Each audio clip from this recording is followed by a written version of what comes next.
Jakarta, kota megapolitan yang tak pernah tidur. Di balik kemegahan gedung pencakar langit dan hiruk-pikuk lalu lintasnya, tersimpan bangunan tua yang tak banyak diketahui orang. Tepatnya di daerah Salemba, berdiri sebuah rumah sakit yang dulunya merupakan rumah sakit militer era kolonial. Kini, rumah sakit itu sudah tidak aktif, namun bangunannya masih berdiri angker dan menyimpan rahasia kelam. Bangsal yang tak pernah kosong. Nadia, seorang mahasiswa kedokteran, sedang menjalani program magangnya di rumah sakit itu. Ia ditugaskan di gedung utama yang masih beroperasi sebagian, meski hanya untuk pelayanan darurat dan perawatan pasien isolasi. Bangsal paling terkenal di sana adalah Bangsal 7, yang konon katanya tidak pernah kosong. Meskipun secara administratif, bangsal itu ditutup sejak 5 tahun lalu. Pada suatu malam, Nadia yang sedang mengambil data pasien tersesat dan tak sadar sampai ke lorong tua yang seharusnya dikunci. Lampu lorong itu berkedip-kedip dan hawa dingin menusuk tulang. Di ujung lorong,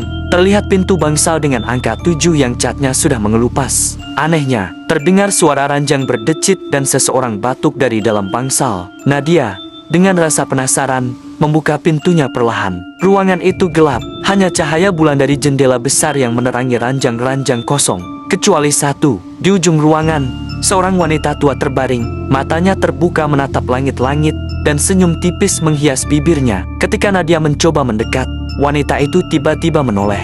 "Sudah waktunya kamu bergabung, Nak." Lampu padam seketika, catatan perawat hilang. Keesokan harinya, Nadia terbangun di ruang perawat. Teman sejawatnya mengatakan ia ditemukan pingsan di lorong belakang, dekat gudang. Tapi Nadia bersikuku bahwa ia melihat pasien di bangsal 7. Namun semua menyangkal. Kepala perawat bahkan berkata, bangsal itu sudah dikunci mati. Tidak ada siapa-siapa di sana sejak kejadian perawat yang hilang. Tertarik untuk tahu lebih lanjut, Nadia diam-diam menyelinap ke arsip rumah sakit. Ia menemukan sebuah catatan tua milik perawat bernama Suster Arna yang hilang secara misterius tahun ke-1999. Dalam catatannya, Suster Arna menulis bahwa ia diminta merawat pasien wanita yang selalu tersenyum. Namun tidak ada nama di datanya. Hal terakhir yang tertulis, dia terus memanggilku mendekat. Aku merasa seperti tenggelam dalam matanya. Jika catatan ini ditemukan, jangan pernah masuk ke bangsal 7. Nadia gemetar. Hantu tanpa nama. Malam berikutnya, Nadia mendapat mimpi aneh. Dalam mimpinya, ia berada di bangsal itu, dikelilingi ranjang kosong dan suara-suara tangisan pasien. Wanita tua itu muncul lagi dan berkata, "Aku kehilangan namaku di tempat ini. Tolong kembalikan." Nadia lalu menyadari satu hal.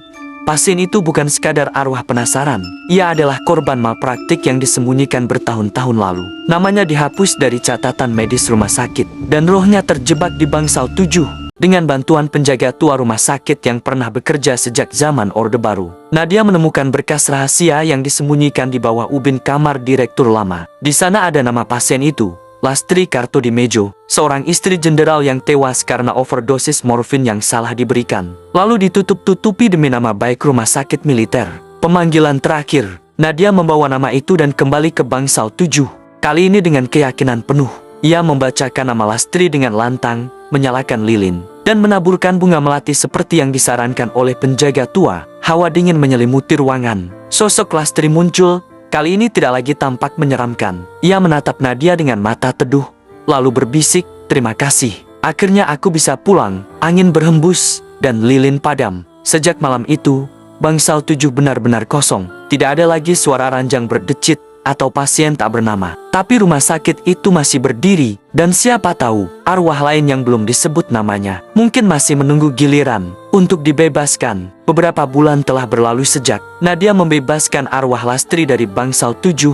Rumah sakit tua itu kini makin sepi. Sebagian besar pasien dipindahkan ke gedung baru di belakang. Namun Nadia, yang kini sudah menjadi dokter muda, tetap menjalankan jaga malam di sana. Ada sesuatu yang membuatnya belum bisa benar-benar meninggalkan tempat itu, perasaan bahwa masih ada yang belum selesai. Malam itu, hujan turun deras. Nadia baru saja menyelesaikan tugas jaga saat seorang satpam mendatanginya. "Dok, boleh tanya, pernah dengar soal lift lantai 13? Nadia menatapnya, bingung. "Kan cuma ada 12 lantai." Satpam itu menelan ludah. "Ya, memang, tapi kadang, jam 2 pagi, tombol 13 bisa muncul sendiri. Malam aneh di lantai tak tercatat." Karena penasaran, Nadia memutuskan untuk mengecek kebenarannya. Ia kembali ke rumah sakit, jam 1:30 dini hari, dan berdiri di depan lift tua yang biasa digunakan staf. Ia menatap panel lift yang hanya memuat tombol 1 hingga 12. Pukul 02,0 tepat, listrik sempat berkedip. Tiba-tiba, tombol 13 muncul. Tombol itu menyala merah. Tangannya bergerak sendiri menekannya. Lift bergetar pelan, lalu turun, bukan naik. Tapi anehnya, panel tetap menunjukkan naik ke lantai 13. Begitu pintu terbuka, udara dingin menyergap. Lampu koridor redup dan berkelip. Tidak ada suara, kecuali suara detak jam tua dari jauh. Lorong lantai 13 itu dipenuhi ranjang tua berkarat. Kursi roda terbalik dan bercak darah kering di lantai. Tak ada jendela, seolah-olah lantai ini bukan bagian dari dunia nyata. Di ujung lorong, terdengar tangisan pelan. Seorang anak kecil duduk membelakangi, mengenakan baju rumah sakit lusuh. Ia menoleh perlahan, matanya hitam legam, wajahnya pucat, bibirnya biru. Tolong temani aku, jangan biarkan aku sendiri. Kisah pasien kecil yang terlupakan. Keesokan paginya, Nadia bercerita kepada kepala arsip rumah sakit. Awalnya pria tua itu ngan bicara, tapi akhirnya ia menyerahkan satu berkas kuno yang sudah menguning. Nama pasien, Aditya Kurniawan, usia 6 tahun, tahun masuk 1983, status tidak pernah keluar, hilang. Menurut catatan itu, Aditya adalah pasien kanker tulang yang menjalani isolasi di lantai ke-12, namun suatu malam, ia menghilang tanpa jejak. Petugas shift malam mengaku melihat anak kecil naik lift, padahal anak itu seharusnya tidak bisa berjalan. Sejak itu, setiap beberapa tahun, staf melaporkan lift yang mengarah ke lantai 13. Tidak semua bisa melihat tombolnya, hanya mereka yang pernah bersentuhan dengan arwah. Nadia mulai sadar pengalamannya. Dengan Lastri membuka jalur ke dimensi lain. Dari rumah sakit itu, pemanggilan arwah di lantai 13.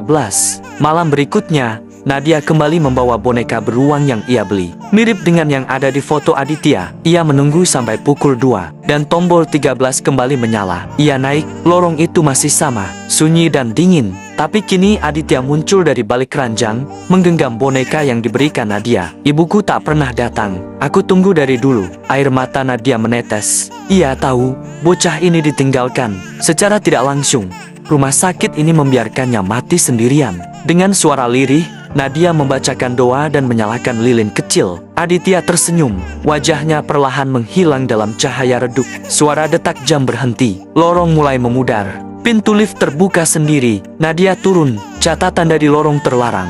Sejak malam itu, tombol 13 tidak pernah muncul lagi. Satpam bilang lift kembali normal. Tapi kadang, saat malam benar-benar sepi, suara anak kecil menyanyikan lagu naik-naik ke puncak gunung masih terdengar samar dari dalam lift. Nadia tahu, rumah sakit ini belum selesai. Masih ada roh-roh yang tertinggal, korban kelalaian dan kesalahan masa lalu. Dan ia telah menjadi jembatan bagi mereka untuk pulang. Sudah 1 minggu sejak Nadia membantu membebaskan arwah kecil bernama Aditya Kurniawan dari lantai 13, lantai tersembunyi yang tak tercatat di denah rumah sakit. Sejak saat itu, rumah sakit mulai terasa lebih sunyi, dan lift tidak lagi menunjukkan tombol 13.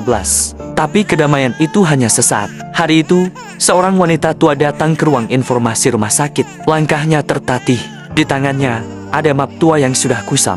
Ia memeluknya erat seolah isinya adalah sesuatu yang paling berharga dalam hidupnya. Saya mencari data anak saya. Namanya Aditya Kurniawan. Dia dirawat di sini tahun ke-1983. Saya ibunya. Kebohongan yang terkuat. Karyawan rumah sakit kebingungan. Arsip tahun 1983 sudah dialihkan ke ruang bawah tanah yang jarang dikunjungi. Beberapa bahkan rusak akibat banjir tahun ke-2007. Tapi Nadia, yang mendengar percakapan itu, segera menghampiri wanita itu. Bu, saya kenal nama itu.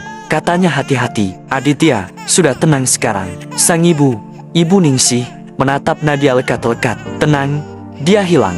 Dia tidak pernah ditemukan. Saya hanya pergi sebentar keluar kota. Waktu itu karena harus merawat orang tua, saya yang sakit. Tapi ketika saya kembali, rumah sakit bilang dia kabur. Tangis pecah dari matanya yang keriput. Mana mungkin anak saya kabur? Dia bahkan tidak bisa berdiri sendiri. Nadia menggenggam tangan Ibu Ningsih. Di dalam hatinya, perasaan bersalah membuncah. Arwah anak itu menunggu ibunya selama puluhan tahun, sendirian, di lantai yang tak diakui rumah sakit. Ruang bawah tanah dan surat yang disembunyikan. Nadia memutuskan menyelidiki lebih dalam. Ia turun ke arsip basement, membawa senter dan masker karena bau lembab menusuk. Di antara rak-rak kayu lapuk, ia menemukan satu kotak kecil bertuliskan Bangsal 12 isolasi anak 1983.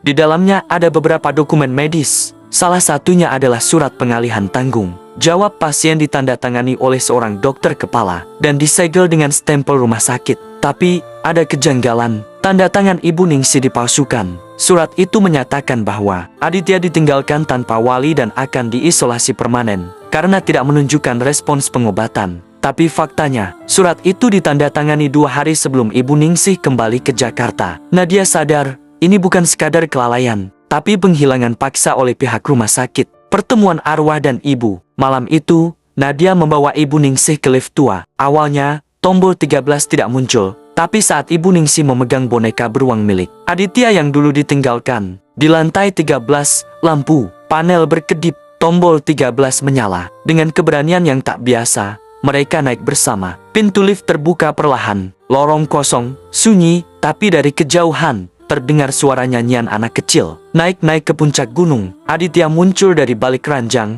Kini tak lagi menakutkan. Wajahnya bersih, senyum kecil mereka. Bu, Ibu Ningsih terisak. Ia berlari memeluk sosok anak itu yang perlahan memudar di pelukannya. Tapi untuk sesaat, Nadia melihat keduanya saling memandang seperti mereka tak pernah berpisah. Saat pelukan itu usai, Aditya menghilang bersama cahaya lembut yang muncul dari langit-langit. Tidak ada lagi rasa sedih di wajah Ibu Ningsih. Hanya ketenangan yang selama ini hilang dari hidupnya. Keadilan tak selalu datang cepat. Ibu Ningsih kemudian melapor ke media dan membuka kasus selama anaknya. Rumah sakit mencoba menyangkal, tapi bukti-bukti yang dikumpulkan Nadia cukup kuat untuk membuka investigasi ulang. Nama Aditya Kurniawan kini resmi tercatat kembali dalam sistem rumah sakit. Di sebuah taman kecil di belakang gedung, dibangun batu peringatan sederhana untuk Aditya Kurniawan 1977 sampai 1983. Anak kecil yang terlupakan kini telah kembali ke pelukan ibunya. Tapi bagi Nadia, cerita belum selesai karena di malam-malam sepi, dari ruang bersalin lama, suara tangisan bayi masih terdengar samar. Viralnya kebenaran. Beberapa hari setelah pertemuan haru antara arwah Aditya dan ibunya, Nadia memutuskan untuk menulis utas panjang di media sosial. Ia tidak menyebut nama rumah sakit secara langsung, tapi detail yang ia berikan cukup untuk membuat para netizen menebak sendiri. Ada anak berusia 6 tahun, dirawat tahun ke 1983, ibunya disuruh pergi. Dan saat kembali, anak itu hilang. Rumah sakit bilang kabur, tapi seorang staf muda melihatnya di lantai 13, lantai yang secara resmi tidak pernah ada. Setelah 40 tahun, anak itu masih menunggu, sendiri, di lorong tanpa jendela, di antara ranjang tua dan kursi roda kosong, menyanyikan lagu yang sama. Naik-naik ke puncak gunung, utas itu meledak. Dalam waktu kurang dari 24 jam, topik, lantai 13, dan Aditya Kurniawan trending di ke-10. Twitter dan TikTok, banyak pengguna yang membagikan ulang utas tersebut, menyertakan kisah horor pribadi mereka tentang rumah sakit yang sama. Bahkan beberapa mantan perawat dan staf anonim mengaku pernah mendengar suara anak-anak dari lantai atas saat shift malam. Investigasi dan pengakuan tak bisa dihindari lagi. Media nasional mulai menyorot kasus ini. Seorang jurnalis investigasi dari TV swasta berhasil menyusup ke arsip tua rumah sakit dan memfilmkan dokumen yang selama ini disembunyikan. Nama Aditya memang ada, tapi ditandai dengan kode khusus, isolasi total, tak layak lanjut. Saat tekanan publik memuncak, Direktur Rumah Sakit akhirnya mengadakan konferensi pers. Dengan wajah datar ia berkata, "Kami menyayangkan kegaduhan yang terjadi, tapi peristiwa itu terjadi sebelum banyak dari kami bekerja di sini. Kami akan membentuk tim audit internal." Netizen geram. Audit internal tidak akan membangunkan anak yang menunggu ibunya selama 40 tahun. Komentar salah satu akun, namun kebenaran tak bisa dihentikan lagi. Dokumenter bertajuk Lantai 13, Rumah Sakit dan Anak yang Terlupakan ditayangkan di kanal YouTube. Investigasi dan ditonton jutaan kali. Nadia kini sudah tidak lagi bekerja di rumah sakit itu. Ia pindah ke klinik kecil di pinggiran Jakarta, tapi tetap aktif menulis kisah-kisah spiritual berdasarkan pengalaman masa lalunya. Suatu malam, ia membuka email yang isinya hanya satu kalimat. "Terima kasih sudah menemani anakku. Aku bisa tidur dengan tenang sekarang, Ningsih." Nadia tersenyum kecil. Namun, sebelum ia menutup laptop, notifikasi muncul dari akun media sosialnya. Seorang pengguna anonim mengirimkan video rekaman CCTV lift rumah sakit itu. Tanggal hari ini. Dalam video itu, pukul 2 dini hari, tombol 13 kembali menyala. Padahal, lantai itu sudah dibongkar sebulan lalu. Akhir cerita, rumah sakit tak pernah benar-benar tidur. Rumah sakit itu kini lebih modern, lebih terang, dan lebih digital. Tapi siapapun yang pernah jaga malam tahu satu hal, beberapa lantai bukan dibangun untuk manusia, mereka dibangun untuk menyimpan rahasia, dan rahasia tak pernah benar-benar mati. Pesan dari dunia lain. Di catatan akhirnya, Nadia menulis, rumah sakit bukan cuma tempat penyembuhan tubuh, tapi juga jiwa yang tak tenang. Jangan abaikan bisikan lorong gelap, bisa jadi itu bukan sekadar angin malam.